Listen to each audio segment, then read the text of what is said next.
and we are delivering perfect conferences with an insightful session on qualitative research in digital by Professor Zashati. Professor Zashati is the executive chair and professor of marketing at Noida, India. With extensive expertise in advertising, branding, consumer behavior, and digital technologies like AI, augmented reality, and analytics. She is an associate editor for top journals such as Journal of Consumer Behavior and Journal of Advertising Research, and has published over 150 books including papers in in-store journals and influential textbooks. Professor J is also a recipient of numerous prestigious awards and holds leadership roles in academic associations like the American Marketing Association. Her research and scholarship have had a significant global impact. We are pleased to welcome Professor Vasha Jain from Noida to lead this session. Professor Jain's expertise in digital research methodologies promises to offer valuable insights to navigate the global landscape of quantitative research. Please join me in welcoming Professor Jain to the stage. And to commemorate this occasion and as a token of our appreciation, we would like to call Professor Arun Kaushik to present the memorial to our esteemed guests.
Maybe just was very close.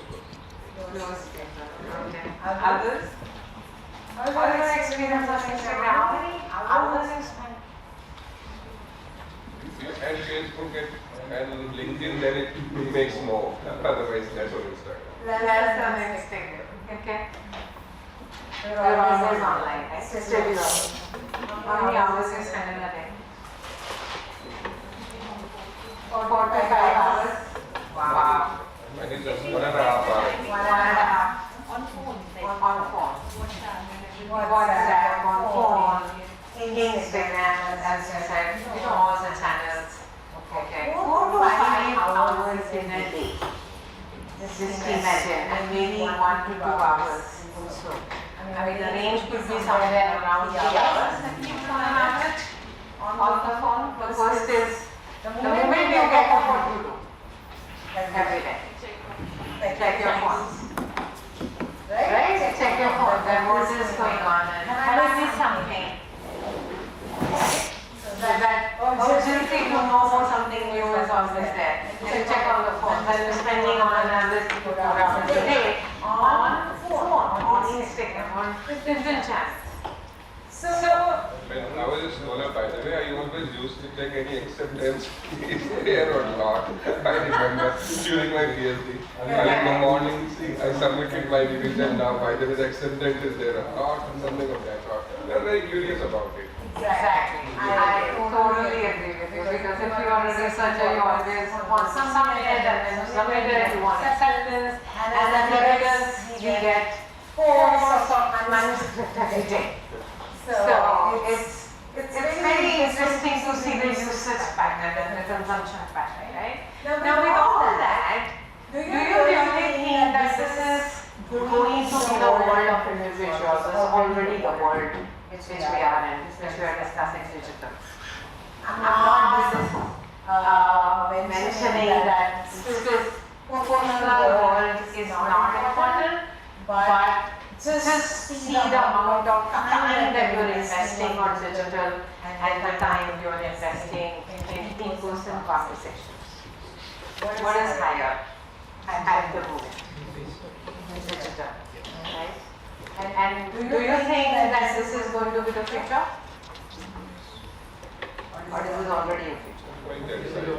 Moving in that side, right? So it's already the future.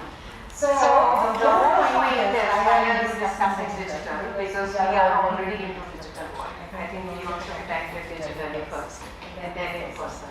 So the whole point is that digital world, all the more it is very important and it's becoming every day more complicated to be very honest as researchers because people, respondents, participants are in digital space, but they are also in the in-person mode, right?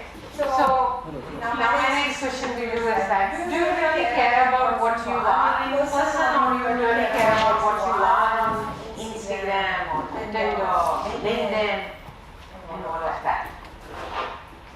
No judging, no grading, just be honest.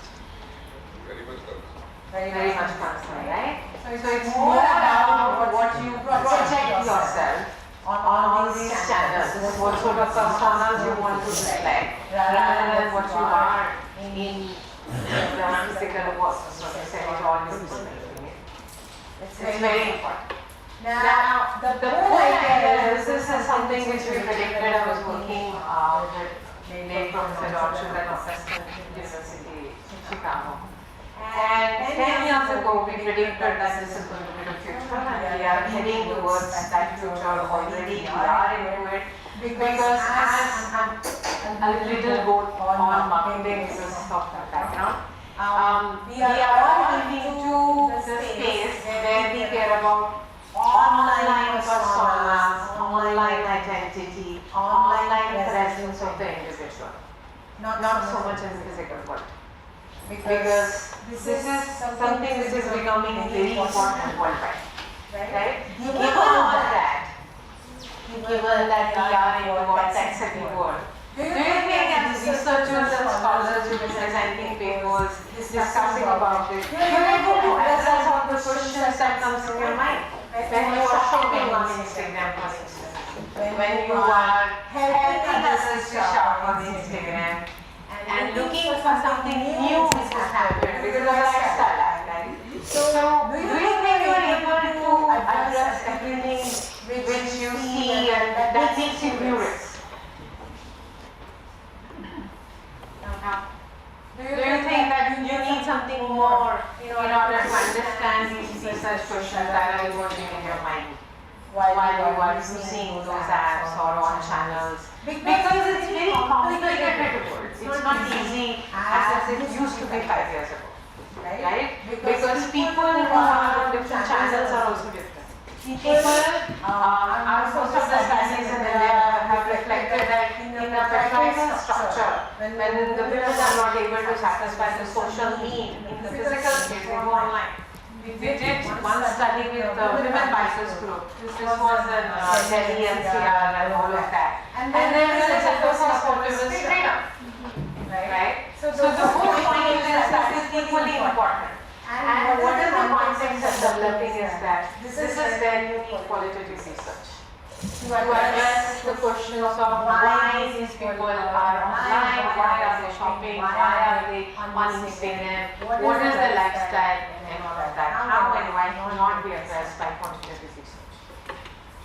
This is pretty simple. Sometimes you develop a construct also, you will see in my slides, and I have the live example in front of you. It's been 17 years, but it might be a long time.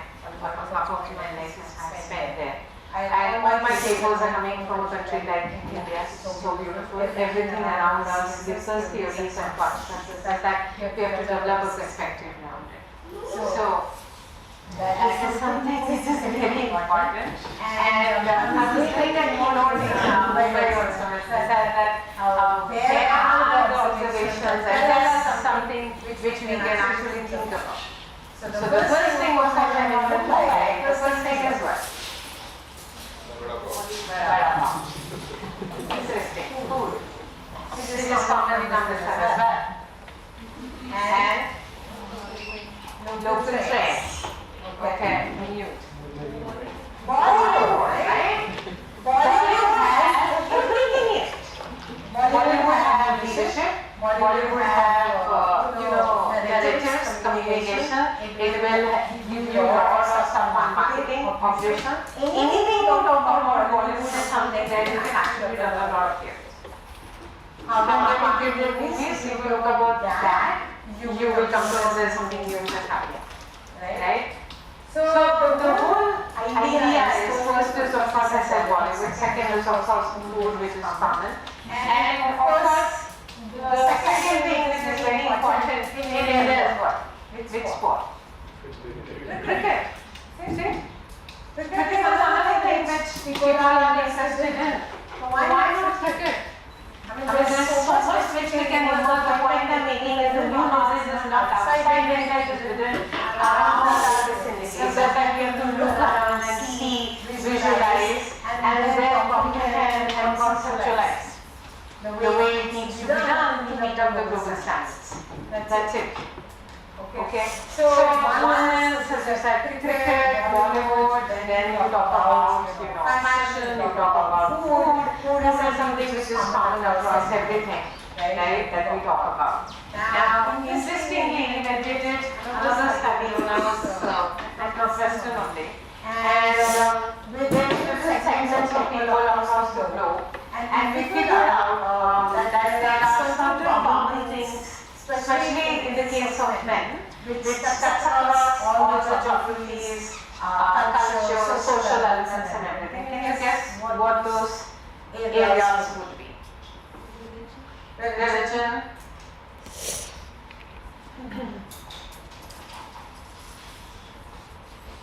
sports, definitely. Very good. So sports and politics, excellent. Chai culture, right? So beverage. That's again food part of it. Okay. What else? That's it. Look at your WhatsApp and groups and tell me what groups you are in. Yes. Watches and perfumes, fashion and accessories. Okay.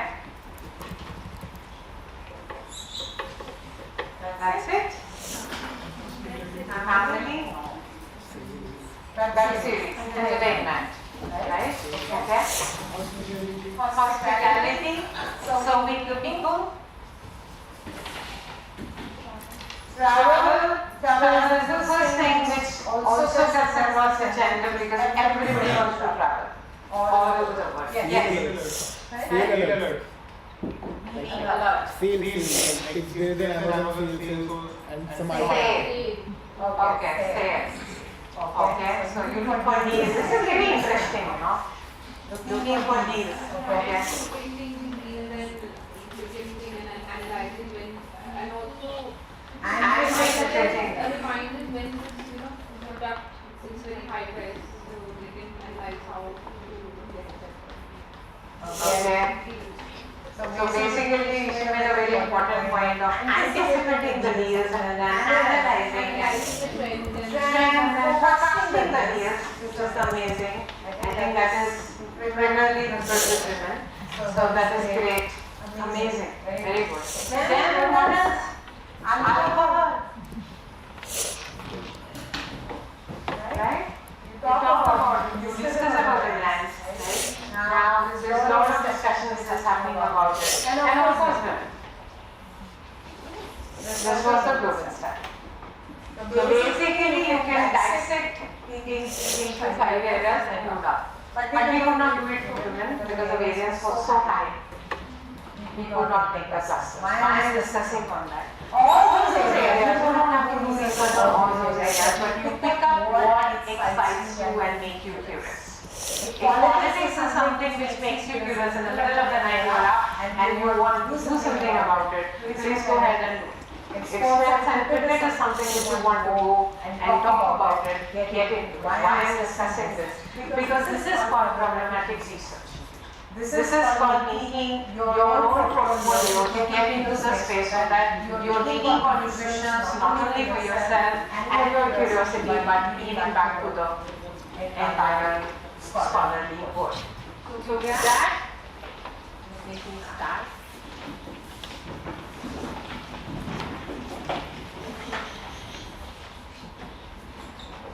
So I think they mentioned about it, but my designations keep changing very rapidly. I'm the deputy editor of JCP now, all the journals you would see here.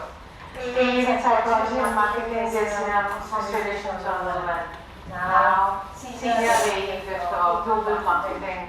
This is the area.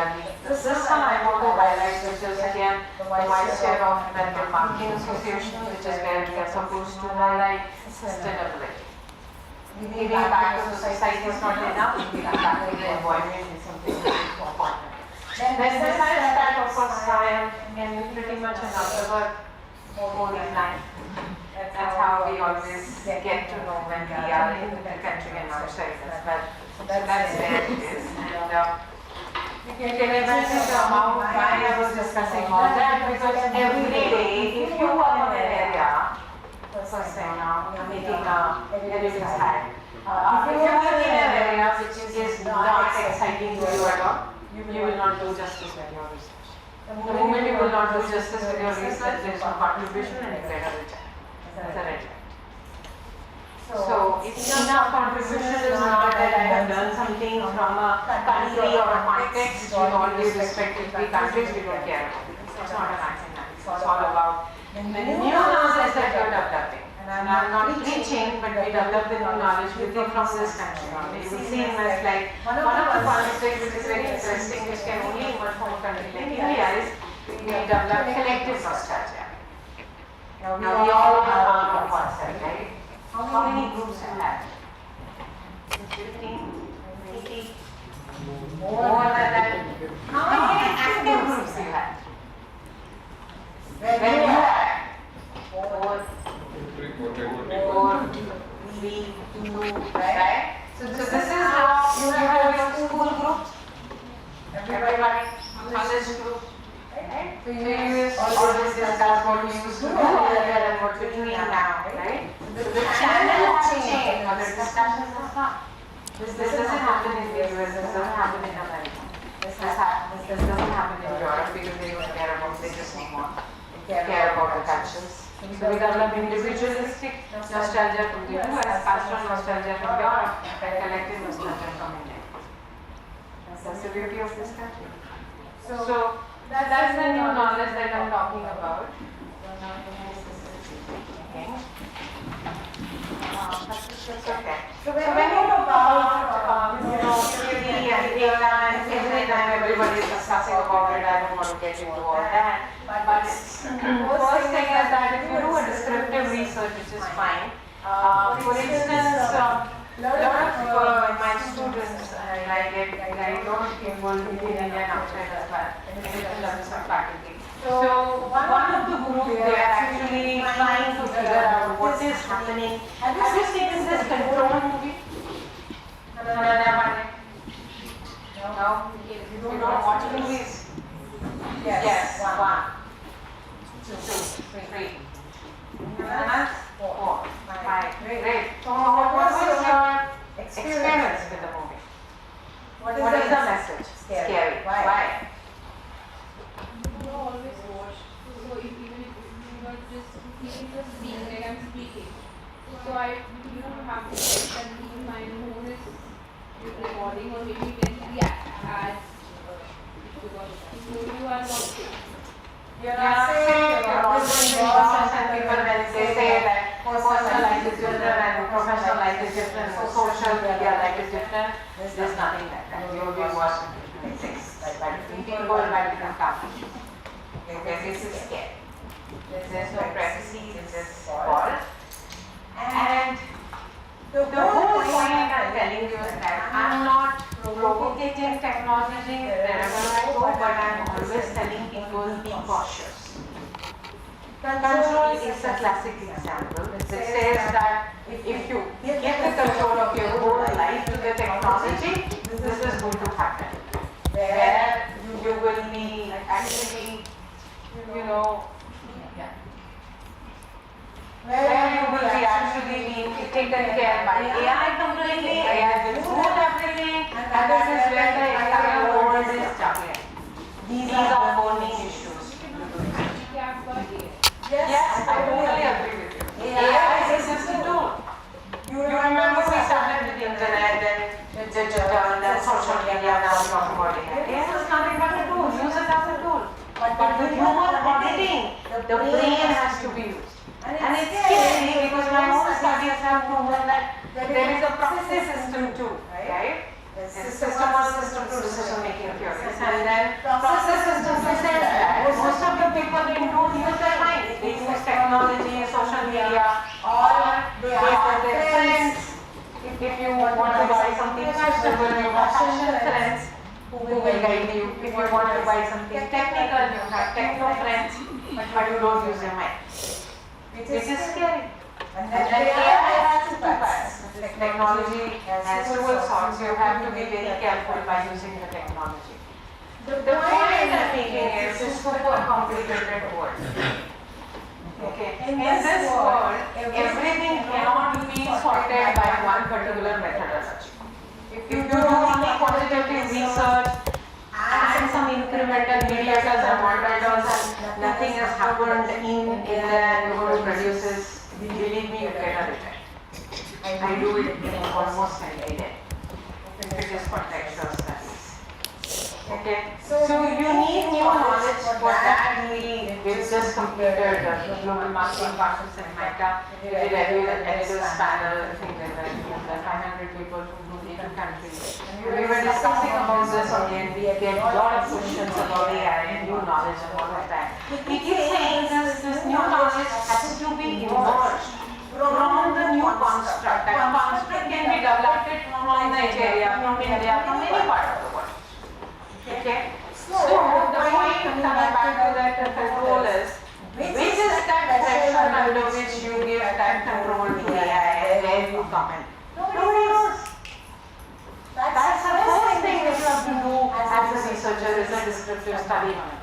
You need to understand what people are doing, how much interaction people are doing with this bots, how are they comfortable. And the scary situation is that by 2050, I believe, there will be most of the people in the world will be more comfortable with technology. Now China, if I talk about it, they have, digital virtual girlfriends because they don't have girls. In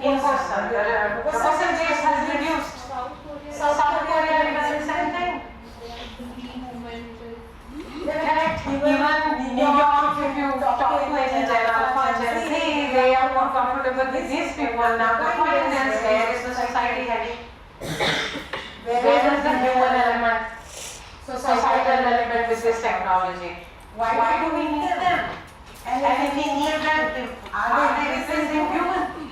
I don't know. These are the burning issues across the globe. We are discussing about it. For all that, you need first descriptive studies. Then you get into exploratory study and then confirmatory study. So the stage by stage, which you have to build on, develop the construct for which you have to do a qualitative research and then quantify it with your quantitative positivist paradigm. If you do that, the rigor is going to be higher. And you're solving the problem of a business, a society, and an industry. Problems should come down into the game of business, it should come from the industry. You will see in all my papers the issues are from industry. This is something which is burning. So that's how you start, you make your mindset in such a way that you're solving a problem. Like we discussed about control, which is what we're trying to solve through research, right? The other development people always say that, Shasha, you keep discussing about it, and I know the when I was presenting my books there. And I said, why do I have to solve every problem? I said, I'm not asking you to solve every problem in the world. Identify what connects with your business. Identify what connects with you as a researcher. And then go back. If it's passion, go back, solve it. And then move on. More questions? No. Okay. So let's move. So this is how, what I'm trying to tell you is that there is an inductive approach where there's a like example which I gave you about control. I have nothing literally in the model right now. I'm exploring. And there is a deductive approach where you have something but you have incremental knowledge. And there the chances are you will end up into a B or a C at the max, not in the A of the journals. You need to have the data, you need to figure out where it is. Sometimes you don't know, and the data is not in the field as I was talking about. It could be on your social sites. Maximum data you can actually retrieve from the social sites. And we are talking about real behavior data now. We don't like people, again, flipping the hat from an author to an editor. If you're working on intentions, please stop working. Nobody is going to publish your papers if you're working on intentions. They want actual behavior. What is happening with the consumers, what is happening with this environment right now. Because that is something which is very important. It's listed in all our journals and sites as well. If you go and visit CC. I'll give you one video. You might have seen this. But you have to tell me that what is the new thing in terms of the new knowledge which you see, besides that this is from India, which you see in this particular video. Have you seen this ad? Right? Anybody was not seeing?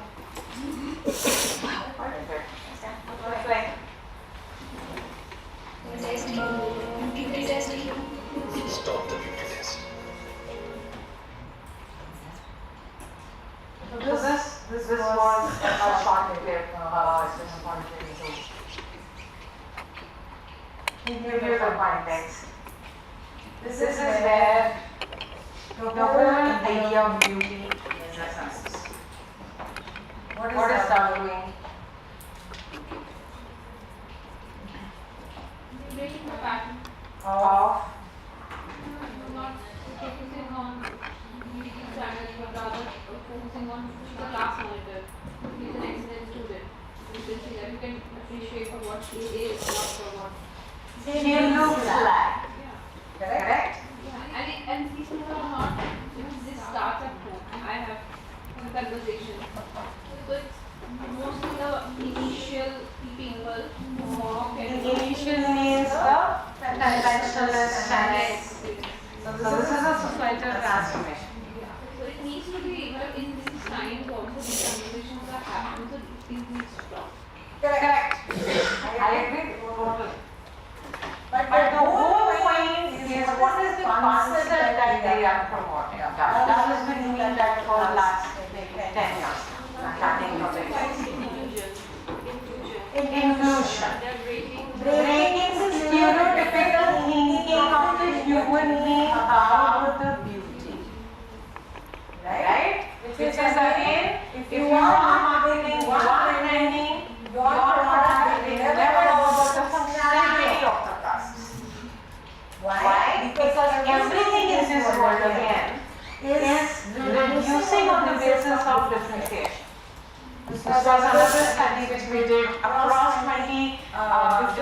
categories of products and services in this world. While I was in the US, I spent like 2-3 months every year there. So in that case again, the whole point is there is no differentiation. If you look at shampoos, there's no differentiation. So body wash, hardly any differentiation. Why a consumer will pick up your brand? Why he or she cares about it? Do you care about that? Question. That is the whole paradigm of marketing and branding and business ecosystem changing. How do you make a difference in the life of the individual? Not only by making a transaction and selling a product and saying that I have a great job by achieving my targets. No. How are you helping them? Are they overloaded, the consumers? And I'll ask you this question. How many times you get calls from different banks and different brands who go for this card and that card and all of that? Every time, right? If you are on Myntra shopping also, you are being poured with information. In the AI world, you don't need information. We want relevant information. We want relatable information. We want contextual information.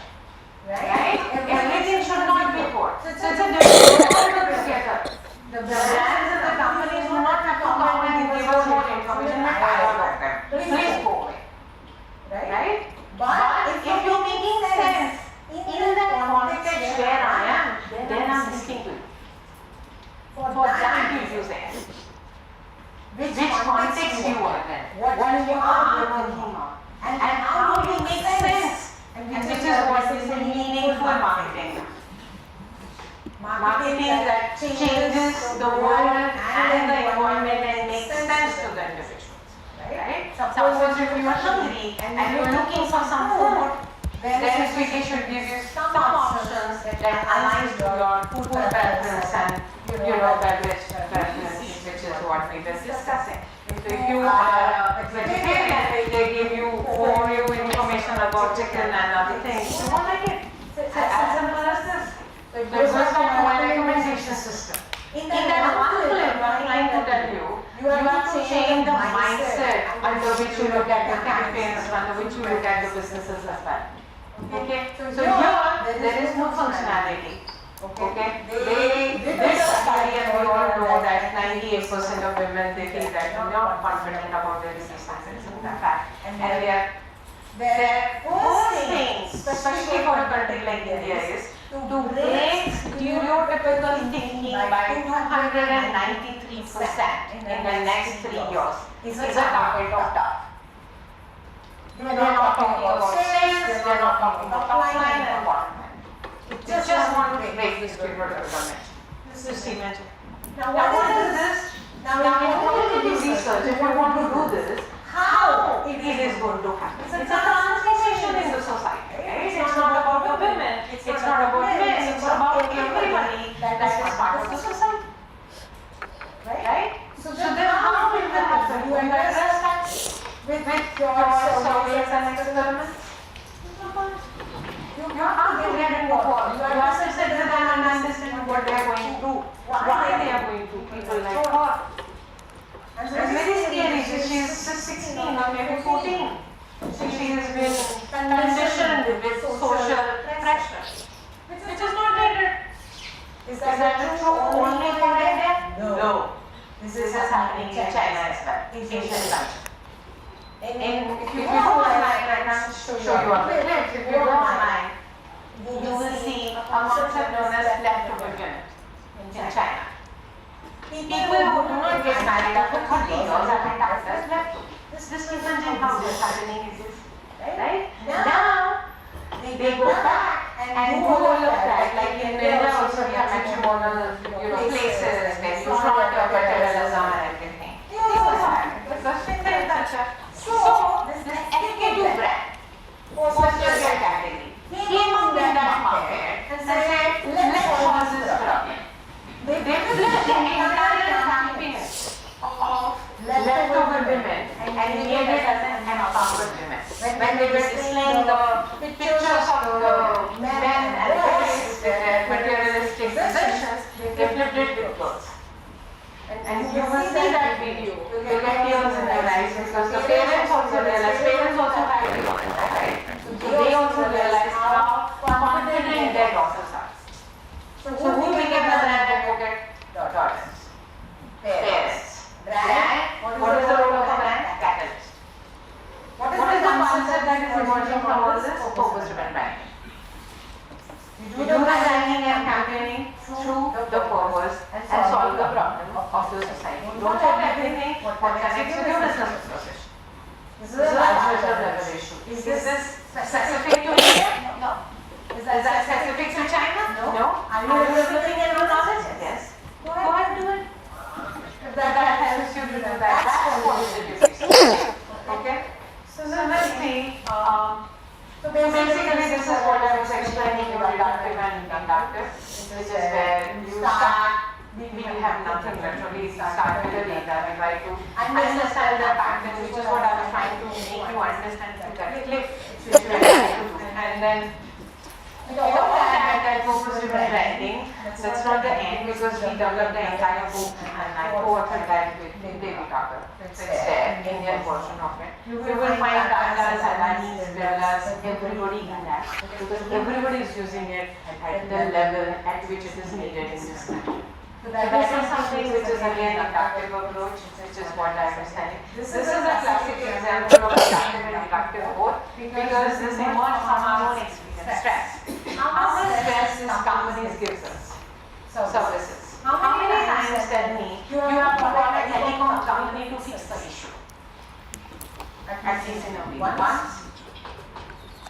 Twice? Depending upon the intensity of the problem, they understand, they keep transferring your work from one department to another department, and then again you have to do the same story because they are not integrated, they are assembled there, and then you get tired. Again, this is emerging from that. We developed the scale, we developed and strategy, and I'm giving you my own examples to make you understand that everything is around us. We developed this, it's a combination of quantitative, qualitative research starting from fall. Of course, we developed the construction, then nailing it further. So basically what is qualitative research? It's all about just giving you the broad view. It's about interpretations that people are making. It's subjective in nature. It's exploratory. This is what you do. You explore not only humanly, but how they interact with the logos. I was teaching actually animated this discussing what happens and have a logo. Because they don't have to.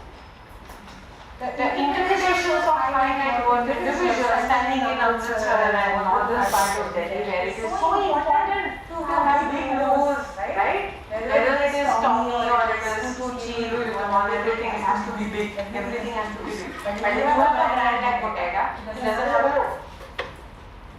How does that make sense? What is the mark of differentiation? How do you position your brand?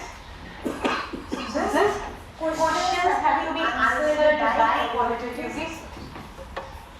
Okay, if you're doing something, if you are passionate about an area, discuss that, and I can help you with that as well because it's a journey. Okay, and the other thing which I wanted to tell you in the interpretation space, now we must start with gender fluid. They have no idea, it is 78 versions now, maybe more than that I talk. And I don't know where we are heading, societal problem or an issue or a crisis, there is an identity crisis for sure, but brands are leveraging that. Fashion world is very happy because every hour you're changing your mindset, which is changing your wardrobe. Okay, so that is something which is again interpretations and this is contextual. You have to understand how people perceive about them. And how is this being laid out? For example, Chanel, if you go online, if you look at their campaigns, they actually said it's okay to be fluid. Who is telling you to define your gender? We will help you. Be happy. Okay. So at this moment, people will come and I feel like a cat.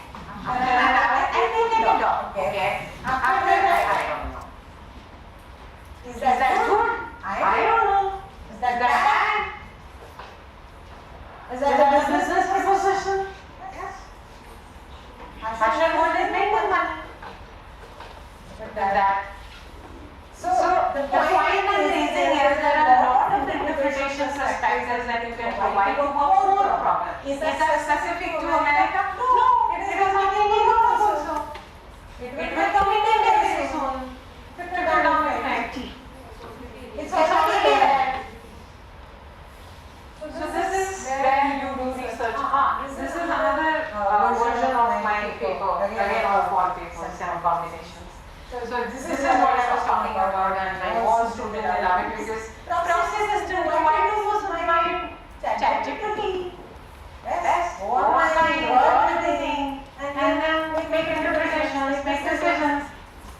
We are making decision making on system to users, teachers, and the theoretical lenses. Who cares about it? Mocking those people who are not using ChatGPT. Exactly. I mean, this should be another level of research. So So we I do not want to do it. That's my personal choice. correct, but will you survive after a year? Is my next question. That's what has been imposed. Exactly. It's like, you know, if you do not use the technology as it comes, then you will be outdated. So it is, I always say use the tools, but use a mind. Human mind has to be at the priority. There's nothing else. Okay, so just an overview of what are we into. We are scanning different kinds of information from natural settings. This could not be only physical, but also digital spaces that I spoke about, like control one, which my team is working with the team at a site. They're very excited. Okay, then if you collect data, you talk about all these things. But what I wanted to highlight from this is also the last thing which you see on the slide, which is you need to work on a phenomenon. You need to work on social phenomena or a phenomena that connects with the burning issues of the world. It could be purpose-driven, it could be gender fluidity, it could be anything else. And as editors, we always get this question, what is next? What is next? So what is the future of AI, for instance? There is human heading. For instance, in California, there is a long discussion which is happening that, okay, in the fashion world, if you replace human influencers with AI influencers, what is the future? Where is the fashion world heading? What are these models going to do? If you want to fix all the human influencers by AI influencers, and then Mikhail, for example, she is making money against the brands. I'm very happy with it. And control them. It's difficult to control human. So it's kind of scary world. Other point about food that you mentioned is the Asian food. We want everything to be hot, right? And your city temperature and Jammu and all that. By the time the food is delivered on the table, it's already cold. So can I use a bomb? And you can adjust the temperature. I saw that in the US, Atlanta, and other parts of the world where they have Asian restaurants, it is being served by the bots. It's actually working very well because you get the hot soup. The humans cannot. By the time it's out from the kitchen, it's cold. So it has positive sides, it has negative sides. In the US, the problem is that after COVID, no one wants to come back to the hotels. Nobody wants to work. Why? Because the tips that you give are also part of their salary. So this is that you're paying us low and you're asking us to do more. Now we are discussing about the 90 minutes discussion, right? Like 90 hours in a week discussion, and everybody has their own perspective about it. Is that quality of life that people are looking for? Is that a work-life balance which is needed?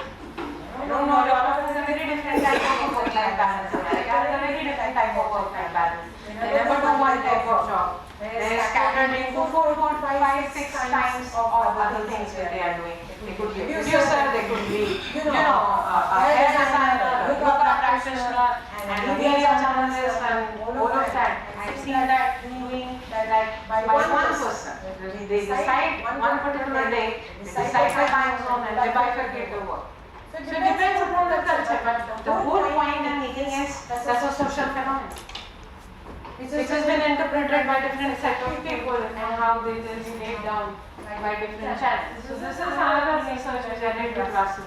This was again in this country only, right? You see and look at the pictures, right? Of it's very different. Narratives have every narrative that you put on Instagram, Twitter, LinkedIn is very different because the kind of personas that you want to make is different. You put out the stories, people are interested in your stories, not interested, and then you again change.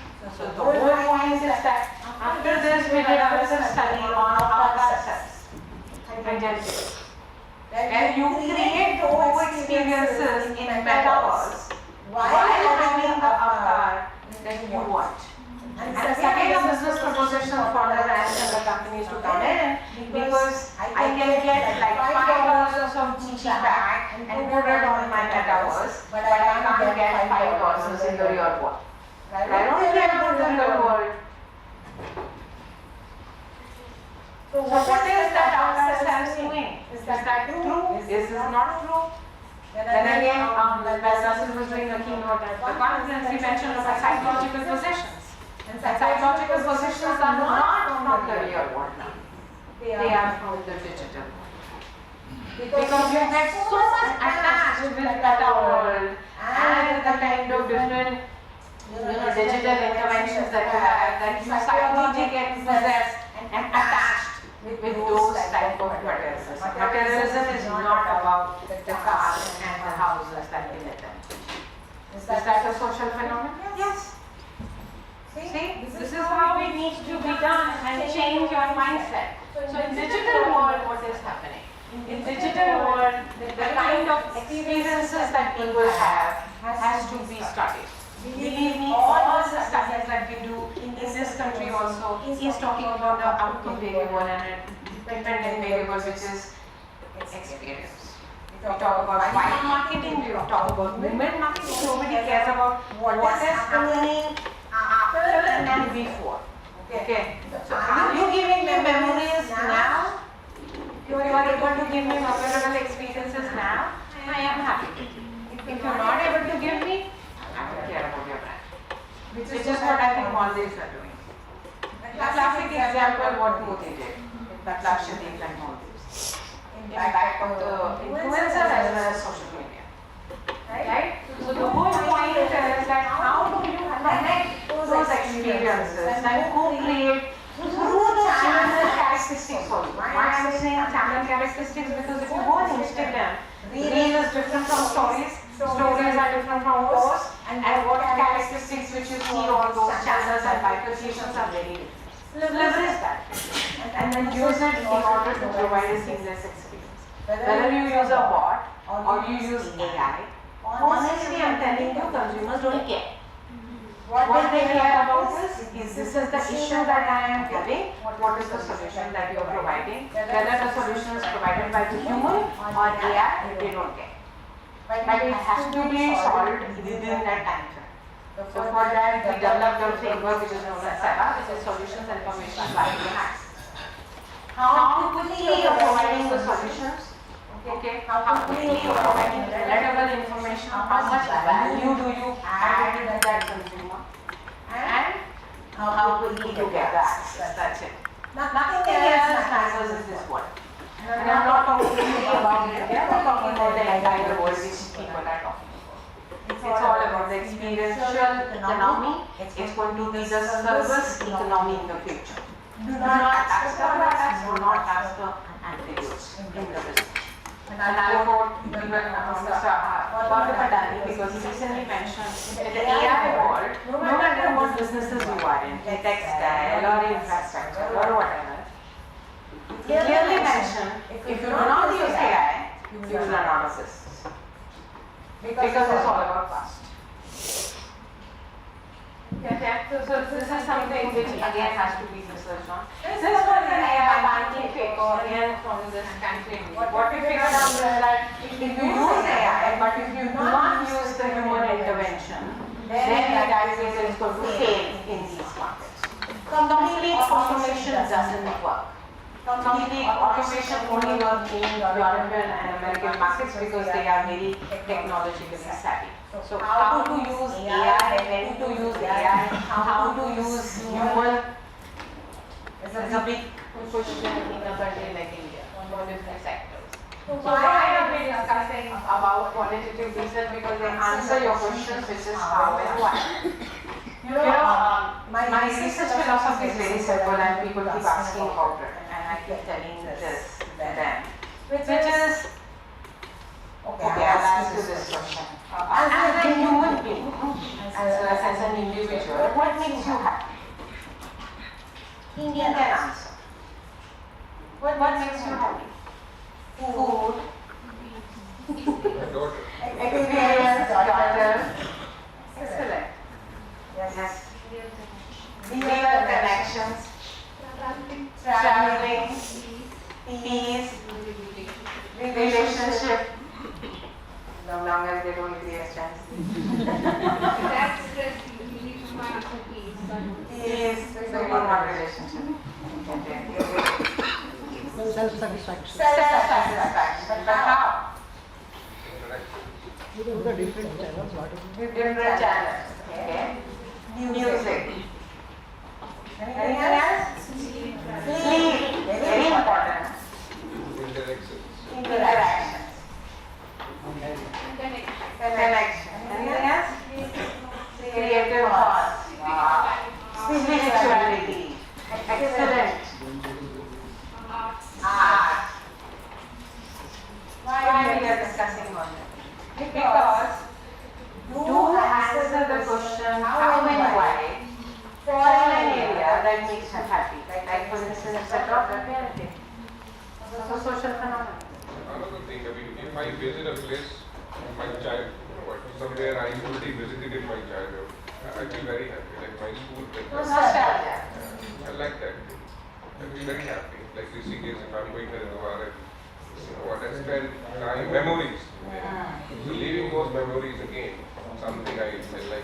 That's why in next paper we published in areas this is about living nostalgia. So this is something which, and that's the reason I was discussing on that, because it should be part of you when you do research. It should reflect who you are. For instance, if you say travel, you should be a travel enthusiast. You should love to interact with people. And people keep asking why you travel so much, because I want to learn about new culture, learn so much about this, which I just read up, right? So when you travel, you interact, but you have to feel that. Why? Because that how and why cannot be answered if you are not part of that particular liking and preference.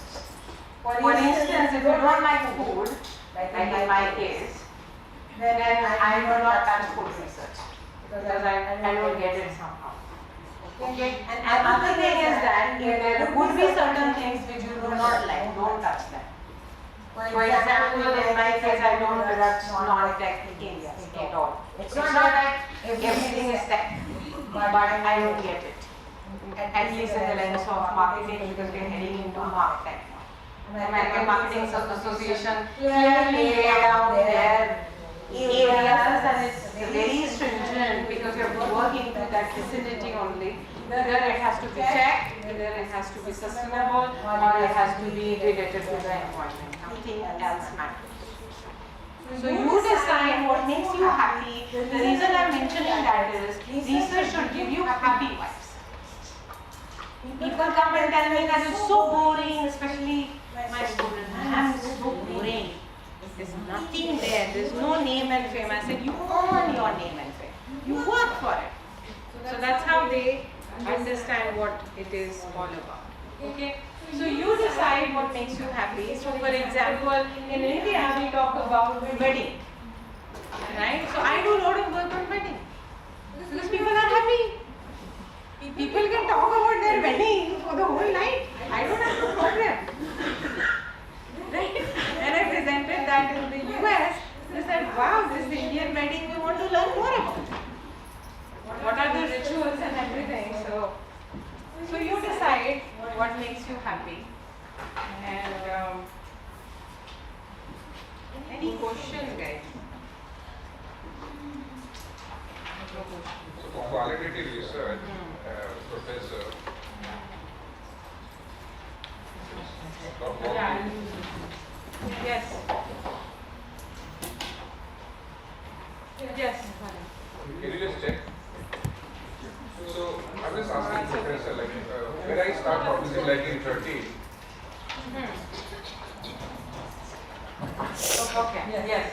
so I don't know, correct me if that trend is still valid. I've seen many papers who are published. At whatever time the people they used to say if it is quant, if it is numbers, if it is some technology, tags, I mean it's easy to publish for example. And you have a very selective choices for qualitative research, maybe journals, maybe not so many journals. I mean, a decade back I'm talking about. And now since you've seen number of things like even ACMM that you publish papers. So what do you think? I mean now it's a bit, people are flexible in their reader and just, I mean, you as a teacher, people are okay with qualitative kind of researches as compared to quantitative now? Because earlier the trend was like So I am glad that you asked this question, and I'll answer that question more at the end. As I started at the beginning, right? As editors, we are looking for papers with multiple methodologies. So it's not only all, and you say that I've done all and I can publish, no. And you say I've done all and I can publish, no. You have to do both. So it's a mixed methodology which you have to use. This is what I was explaining at the beginning. That you have to start from concept development, new knowledge, and then get into quantifying that. So quantitative and quantitative. Yes. All the journals that are listed. It actually is highly assisted that if you don't know multi-country, multi-study, it's a text reject. Even for structured literature review, PhD students, structured literature review, if you do a descriptive research, it's a no for A-level journals. If you back it up with empirical studies. So nobody is publishing SLR in the marketing area, it's pretty clear. It has become very complicated now. And you also know what is happening now, and I think in the coming years it will be more complicated. Because you have to use multiple methodologies in order to address the social phenomena that are coming. It cannot be addressed too quickly. Yes.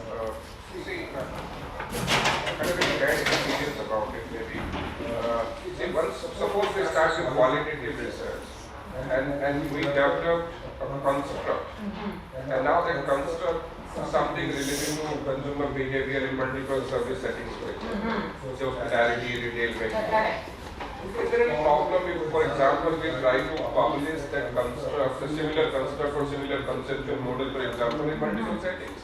Like you can't write everything in one paper, we all know, there's a limit. If we, for example, try to develop, I developed an original construct, for example, but now I'm trying to publish it in different retail, banking and different sectors, for example. People have two different kind of a perspective about it. I mean, one set of people, I found they welcome these kinds of studies. But there is another set of people who say, I mean, you are just trying to get numbers, like different publications. How do you take, I mean, these kind of things? Correct. So, I'm glad that you raised this question as well. You as a researcher, as a scholar, you have to be very careful about the self-criticism. Okay. So, as I was saying that you can actually develop, as you were mentioning, nostalgia. You can work into nostalgia as a construct. You can develop different papers, but point number very important. One has to be absolutely different. No application. Second, the data has to be different. No application, because now we will generally take your data. So, authenticity is very important. Third is establishing relationship hypothesis. Hypothesis cannot be set. Model is different, concepts are different. Concepts, theories, models have to be different. And if you tell me, okay, give me your own examples, I will give you an example from nostalgia that I was talking about. It can be around that particular construct, but the other construct, for example, the relationship, for example, would be proposed. Yes. It should be different. It should be different. And it has to be different because, again, as an editor, I would like to tell you that don't, just throw papers into the journals. It is about how much you understand. If you're publishing in consumer journals, it's different from marketing journals. Strategy is different from consumers. You can't just say that I will use this and this. And it's more about technology. Sometimes, like we get a lot of papers from Korea and China, but has nothing to do with consumer, nothing to do with even marketing. Is it? So you have to be really careful going into problematic research. If you look at my portfolio, I started my journal, a lot of things I do in tech, but I also do a lot of things in luxury. Okay, 12 years. But my first paper is still different from the last paper that I published on luxury, hospitality. It's about luxury journey, pre-COVID, standing in Amritsar, it is something conspicuous, right? But it's different. So just be careful about how you position it. And then you can. Yes. No, ask a question. The more you ask, the better it would be. For my students, I want they ultimately Yes, get this subject definitely. from you. We are trying to help And them. sometimes they feel, I mean, sir is saying, but we don't want to follow that path. How important is reading articles? There is a question maybe, but No, this is very important question, and I'm glad that you brought this point. Very important point, which is it's very important to read at least the last 5 issues of the journal that you want to publish. If it is ACB, EGM, Puritan Journal of Marketing, anything that you want to publish, you need to get a hang of it. Because every journal, I always say, it's like, it's a matrimonial kind of a situation. Okay? Because you are marrying your work with the journal. The journal is not going to change. If your work fitted into that scope, you are accepted. If it doesn't, they are not going to change it. And it's not a rejection of your work. It is rejection of alignment that doesn't exist with the journal and the paper. So if you don't read, for instance, in violation of submitting something to JCB, okay? And remember, everybody knows across all the areas that there is a standard process of writing that, right? The authors don't even change the format and they just submit. Do you think that you go for a review? No. Reject. You don't have the time to do formatting and you expect an edit to send it for the review and the reviewer will work for your reviews and send it back to you. That's not going to happen, sorry. So it's not only reading, comprehending, understanding, and also read the last section, scope of future research. Suppose if you want to work on relationship. Now what is the relationship happening in the AI world? Which is what is the burning issue which I was raising. That people want to start a relationship with virtual people and the virtual chatbots. And where are we getting? I don't know. So what is that happening in that space of the journal? And not only that, but what is important is I always recommend review papers for those journals. Understand the back-end process. Ultimately, at American Marketing Association, Academy of Marketing Science, anywhere we go as editors, we always say that at least you should do 5 reviews in order to publish one paper to the journal. If you do that, you have a complete understanding about how it is evaluated and whatever others have not done, you will be taking care of those red flags. So it's a seamless process.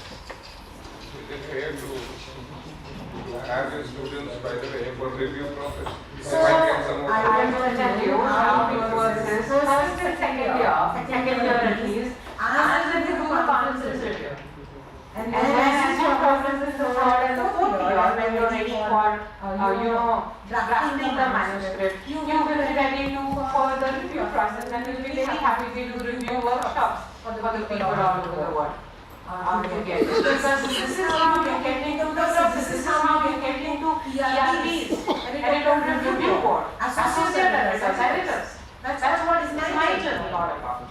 Right? So this is very important in order to understand that how not only the part of what you said, but also the part of the review to understand the backend process. Yes, I have a question. Ms. Madam mentioned about research on weddings. So I'm curious to know how you're going to connect it with the group. And which skill? I mean, whatever, because I find it difficult. Yeah. I feel like I want to research on this topic, but then I don't understand how Correct. it will be. So,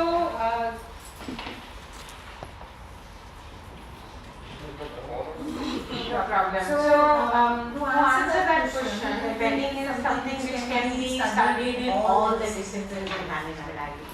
Operations, marketing, HR, everything that we talk about. In fact, information system. Now, pre-wedding shoots are happening and how they are being laid out on Instagram and all that. That also information system scholars can study. But coming back to my discipline, because I can talk about my discipline, which is marketing. It's about how do you actually relate wedding as a phenomena.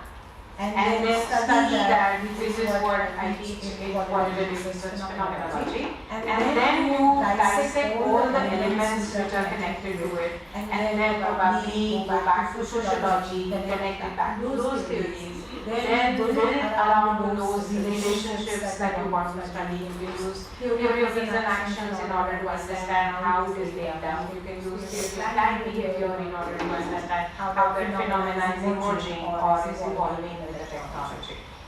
So I do study like cultural weddings and the women's marketing together at the wide radio. This visual as I did, I'm just working on that paper now. Because when I presented, there's a lot of response. Because all over the world, people know that wedding in India is like big. Right? And it's very easy to get the data to the weddings happy. So my philosophy is that whatever makes everybody happy and I can relate to the happy vibes, I think that is the area of it. So there is a lot again. Yes. Yes. When you send your article to your journal, right? For example, I'll give examples from my journal. So the first journal I sent the article, it is a Emerald journal. They rejected the next. Same article I sent in another journal of Emerald only. Since last 2 months, there's no response. One more paper I have submitted, one more journal, and I know it's about maybe a week if they haven't responded. So what's the science behind rejecting in one day, no action since in 2 months, right? So and then it could be the right time to write to the editor, right? On follow. And is it right to follow? Because I have heard, I am due to research, I am basically a practitioner turned academician, right? So is it right to, because I have one uplift, okay, if you write, they reject. So what I have heard. So you are absolutely right, and I'm glad that you brought this up, and I should address this. And besides that, I'll address one more key concern, which I'm supposed to, because I'm a part of the country. One is, when one journal editor rejected it a day. See, the phase aspects of journals works are very different. Okay. Editors, normally the practice is once you submit, it goes to our editorial assistants just to do the text analysis in terms of whether you follow the journal guidelines or not, which is what I was saying. One time I got a paper with 150, 125 pages. It's a thesis, man. It's not a paper. Reject within a day, if that is the case. Then the second scenario which I was talking about, that you're not even formatted and the style is different from bilingual and submitted reject. Now, if the editors are not responding, I would like to mention that you should also understand their look at us. We are human, we are not bots. Second, we also have to do our own research, we have to teach, we have to do administration. All editors in the world are affiliated to the universities. Right? That means as you all have to do this anyway. That we get. That you are an editor, so don't do this. No. This is an add-on. 24/7 literally, I'm not exaggerating. 90 hours of discussion, whatever we are doing. We have been doing it for last maybe 15 years or so more than that. Because, during your Christmas, during vacations, we get more manuscripts. Of course. Right? And we are all disrespecting. Basically, you will be astonished to know that we got around 2,500 plus manuscripts in a year last year. And we are expecting 3,000 this time. Psychology market gets 3,000 plus. Do we have the spots? No. So it's also understanding that an editor is a new one element. Second is that at least give them 3 months cycles. Within 3 months, all of the A-level journals, like we also have deadlines, by the way. As associate editors, as deputy editors, we have 48 hours. You might want to where probably which part of the world, how much time I spend in the line, I have to give the answer. So we also have deadlines. We have to take care of those deadlines and deliver it. So it depends upon the journal, it depends upon the editor, it depends upon how quickly is the turnaround time. Like if you submit in psychology and marketing, JCP, turnaround time is very fast in marketing. Because we don't want to, delay the manuscripts and hold them, whatever the decisions are. And the second point which I wanted to mention, and this is happening, and I'm sharing that story with you. Last year data, all over the world, across all the journals that we are working with. There was a data on retraction. You know that. And which is the country which got the highest retraction. It's India. It's not China. And that's scary. You know what is retraction? So please don't do that. And I'm telling you as a humble request because at the American Marketing Association or the board, when we meet the journals, we always say, Varsha, you represent India. Wherever you go, it's your moral responsibility. And please humbly request people not to do this. It's very painful. It's not about numbers, it's about ethics, it's about integrity. And when we red flag the reviewers, reviewers are sending us reviews by using ChatGPT. Can you imagine? And the authors are writing to us, this is not human. And they're sending us report. What happens is the red flag out of the system. Once the person is beginning your red flag as an editor, who's out of the system as a ERP or as a reviewer or an author, you can't enter that journal ever in your life. And that is scary.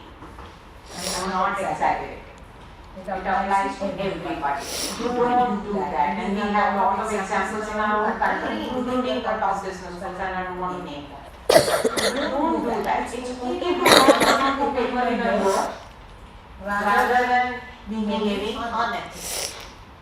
And that is the reason I was mentioning that journals will start taking the raw data. Journals have started doing that, and all marketing journals will do that. So please don't do that.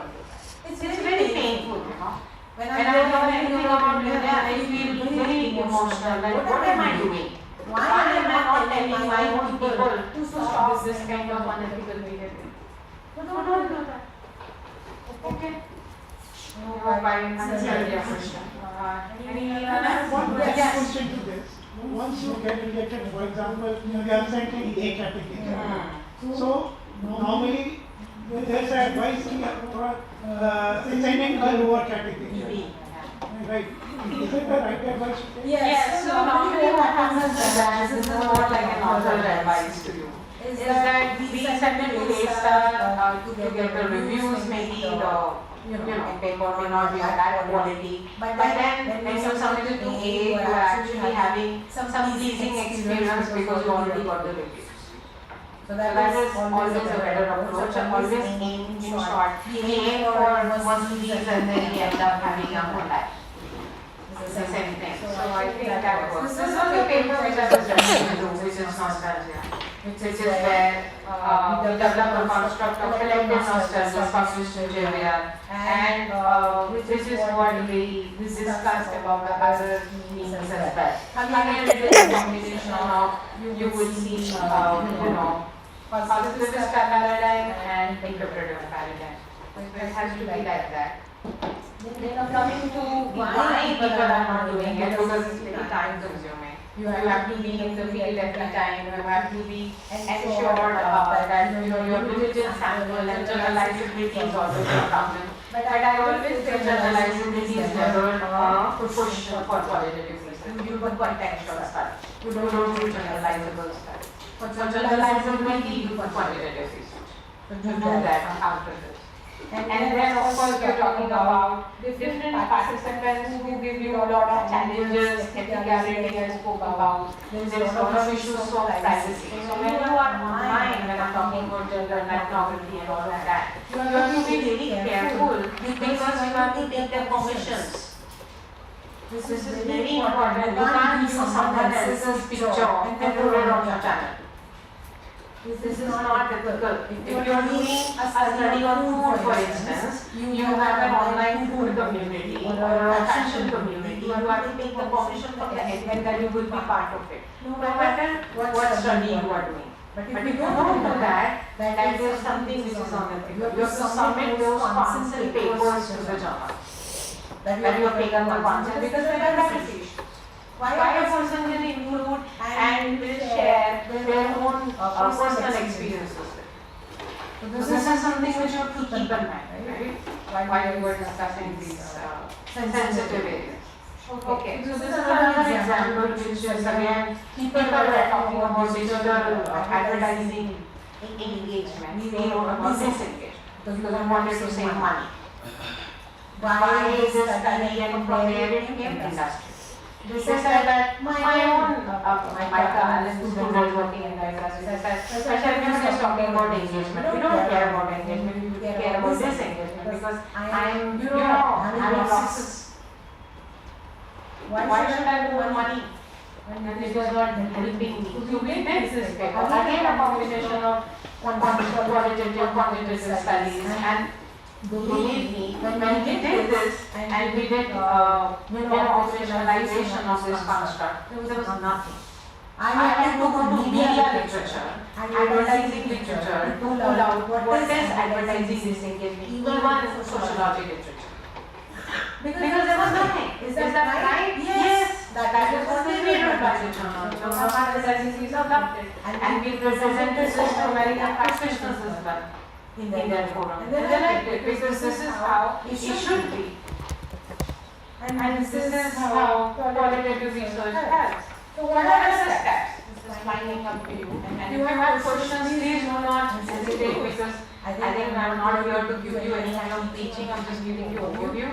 This is a whole book which I have written, which I'll show you at the end, which will guide you as we start the roadshows for the book very soon, which is supposed to say today and what's improved, we will start those things.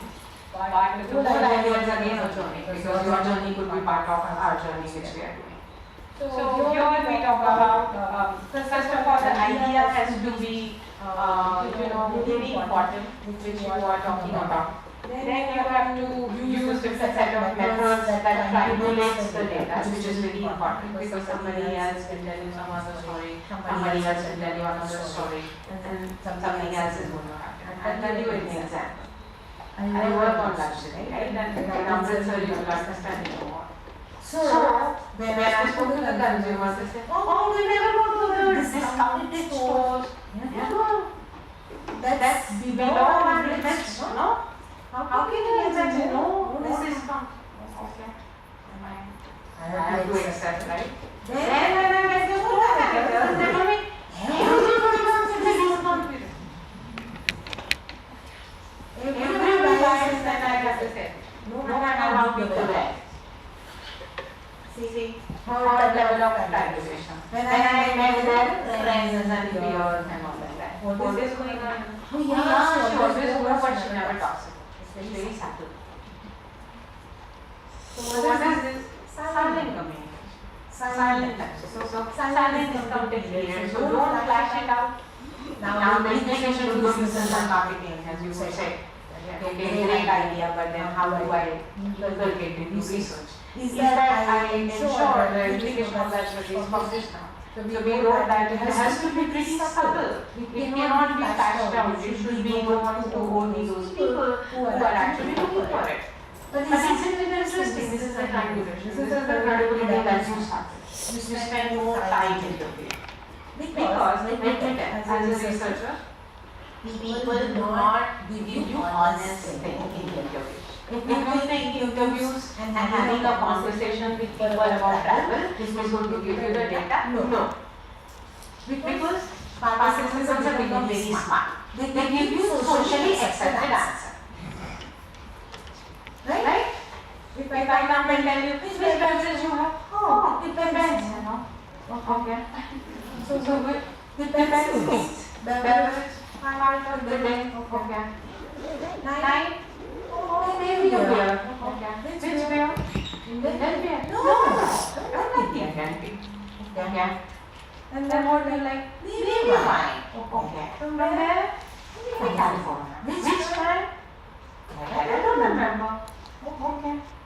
So then you go and meet their friends. They will tell you the goods. What is the girl doing or boy? Okay. When you visit those sites, you go and the bartenders. And then they give you the actual story. How many times this person is visiting, and I'm mentioning that this is the wine marketing journal that one of my students worked upon and she got placed also. And it's very different. See, isn't it interesting? But you have to immerse yourself. She was a wine person completely and she did a good job of doing that. So you have to visit, you have to make interactions, you have to triangulate the data. When we mentioned qualitative research is not credible. This is how you get credibility. You have to invest time on different sites, understand what people are doing and why they are doing. So another study which few of my authors from Middle East and other places did it was on hijab and fashion consumption in Middle East. Amazing results of luxury because they have done this things different than us. And you don't even enter those spaces, by the way, as an outsider because restrictions are very high. So you have to be really careful while you're doing it. But if you do it, then you actually come up with newer constructs. Okay. So this was another piece. So I wanted to highlight this particular paper just for one reason, which is that sometimes, as you said that your practitioners are now coming to the academia, we go to practices every time. It's called theory where you actually nail down the issue and you go back and then rework on it and develop it. So they give you the real-time problem. You sit with them and find out the real-time solution. And what is your goal? You actually come up with a new knowledge. That's how it works. So it could be about the service ecosystem, which is what we publish. We interview a lot of people, CEOs, CMOs of the world, and then they give us these insights on the basis of which we develop this. So this could be another one, which is the approach in qualitative research. Yes, push.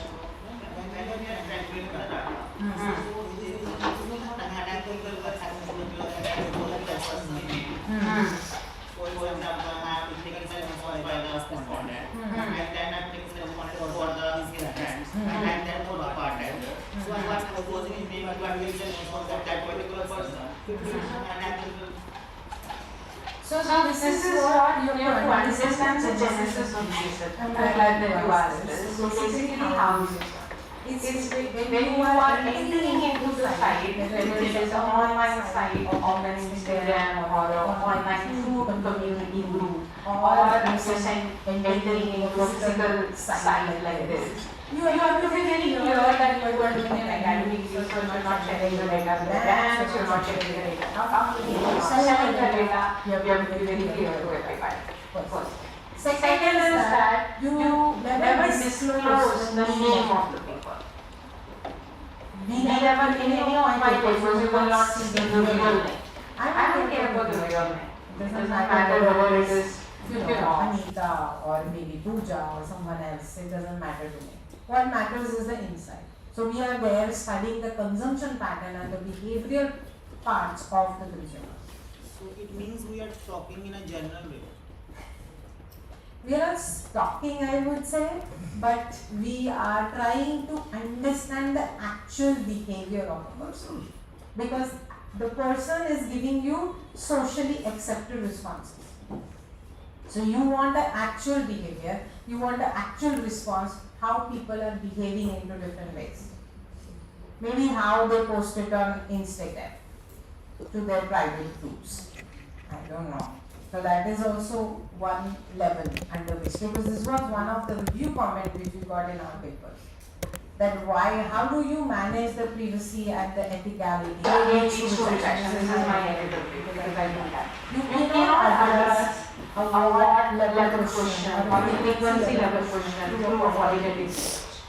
It's pretty clear. Okay? So So don't get into all that. Now the third point is when you are doing this, why is that important?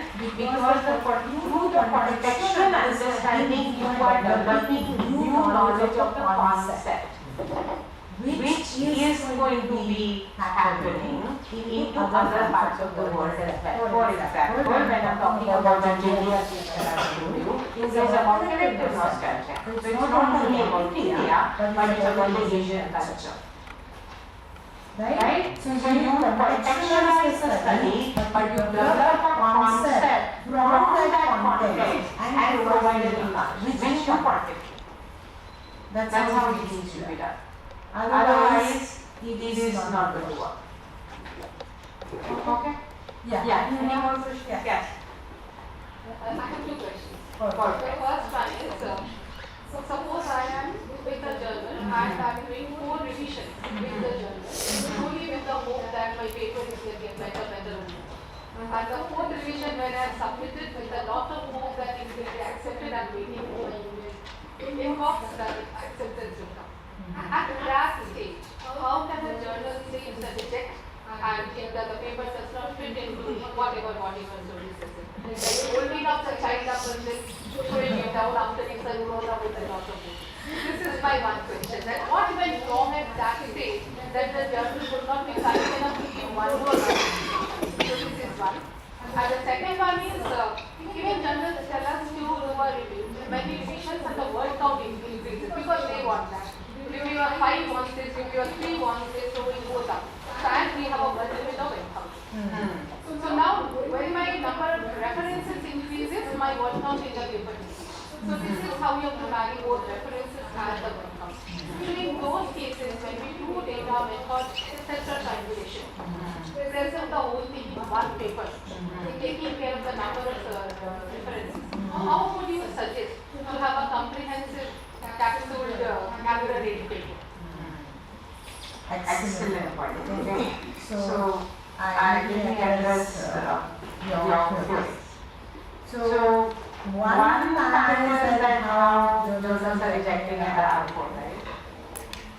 Okay. So again, I think I'm more of a editor session this is but I'm also an author at MCC. So coming back, the strategy of the journal that I deal with in the marketing area is that if a paper, now this is super important for all of you to understand, I'm glad that you asked this question, is that the first thing which we have nailed down as a principle at AML level is that if the paper is not making a first part idea, reject.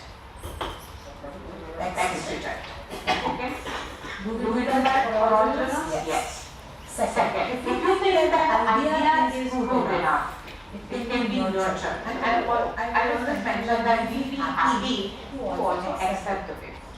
We are also part of that nurturing process because we want authors to like publish and give back to the discipline. Okay? So, but if we do not feel that idea, I am emphasizing on ideas that if you come back to me and say, oh, I've done something on COVID, would you publish this? And no. I'm not publishing anything on COVID right now. Do you publish on metaverse now? No. We're not publishing on metaverse. I mean, it's ready. Our journals are not getting it. Because metaverse is there.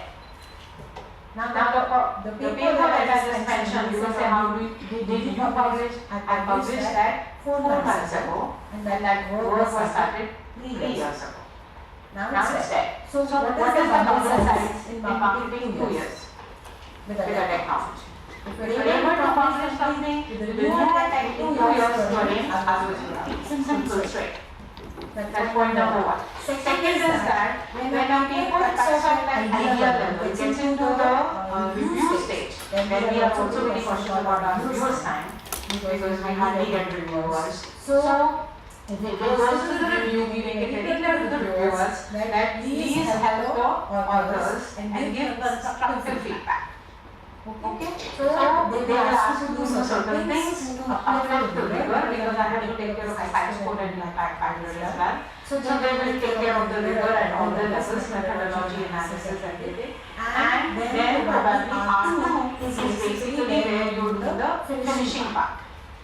And if you have not done a good job, then it goes to R3. I don't think any of my paper or anything as an editor or author has gone to R4 in marketing area because you don't get into R. Okay. Now the point is that if it gets into R4 and if you're getting one line rejection over there, this is not acceptable because that has to be checked at the beginning. If it is not aligning with the scope of the journal, then in that case it should be text rejected. You do not do the manuscript. If you do the manuscript, our file scores are getting affected. So we don't do it our journal. So we make it very clear. JDS is one step ahead of all of us. It says that if you have a cutoff and if it doesn't go to the text reject, you get a conditional acceptance. Which is again very important, and all the practices and strategies that we are making is to help the authors. I'm surprised you are having the marketing discipline it has happened. Second part of your question was, and it happens with me as the author, is you're satisfying everything before coming here and submitted article by the way. And it is around 15,000 words. Now how do I take care of the words? First thing is that do not count the references. Put the references which are needed and they are from the higher level journals. If you are submitting in A level, it has to be in about 1. Second, have relatable references to take care of the time period. And if it is outdated, remove. First. Second is if you have tables, models, figures, put it in appendices. Appendices is not counted in 8,000. Okay. And then you go back to your manuscript and see that what is the additional part. For instance, your survey kind of a format, questions, demographics, all of that can be fixed in a descriptive table rather than writing it in the text. So that will reduce the word count. And then you do it. Because if you do not satisfy the reviewers, so the challenge is that fixing everything in that 8,000. Now the trick is, as an editor, we always say, put everything in the first submission at least. So that you don't get a text reject. If it goes for the review, then you can fix it. But if you cut out everything to ensure that you put everything in the 8,000 words, and if it is additional, put it in the tables. So that the reviewers will go through the entire data, the figure which you have got. And please put step-by-step process which is needed in the manuscript. Because that reflects the credibility, no matter whether you do for or fun, but it has to nail down everything. So with that, I think I don't want to take more time, but I just wanted to show you the last thing where, we did some study which was non-marketing, and I just wanted to tell you that and I'll close this is the only non-marketing 4 papers which I've done during COVID, and this is where I've interviewed the IITs and IIM directors. I thank you for their time and everything, and they're saying that during COVID, what are you doing? And actually I was trying to fix when we were jumping the technology, how the blending of entire stuff takes place. So the point is, societal problem, technological problem, everybody was in crisis. And we were trying to solve the problem while connecting the all of them together. So this was vectors, means, 4 country study, Mexico, India, Nigeria, UK, and then we actually developed the new knowledge in terms of introducing the solution. Can that be done? Yes. But unfortunately after this, AMA given, as I said, stop doing non-marketing stuff. So I can only do one thing stuff. I invite people to my home as a guest, but the host cannot be changed. So with that, thank you so much for inviting me. I hope you have learned from this session. Thank you so much.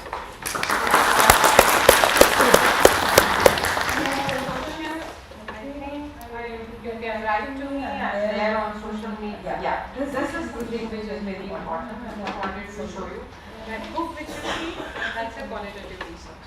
I just did the book launch 4 days ago, and that's published by It's okay.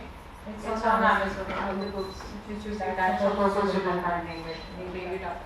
One more is there, which I could not list, it's just the book talks on parenting and categories. But what it is, book is something which will help you a lot.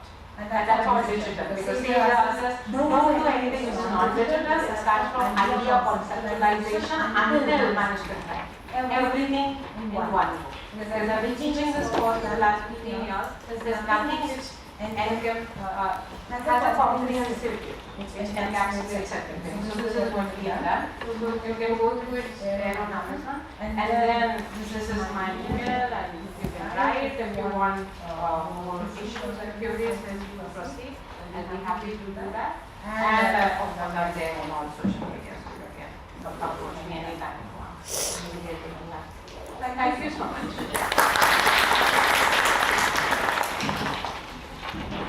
Hurry now, otherwise you have to choose one option, either a diary or code. We have hardly 45 minutes for that. So I would request all the participants, please make a move, come back, take a bus, start going towards Pakistan. Don't go scared. They are friendly there.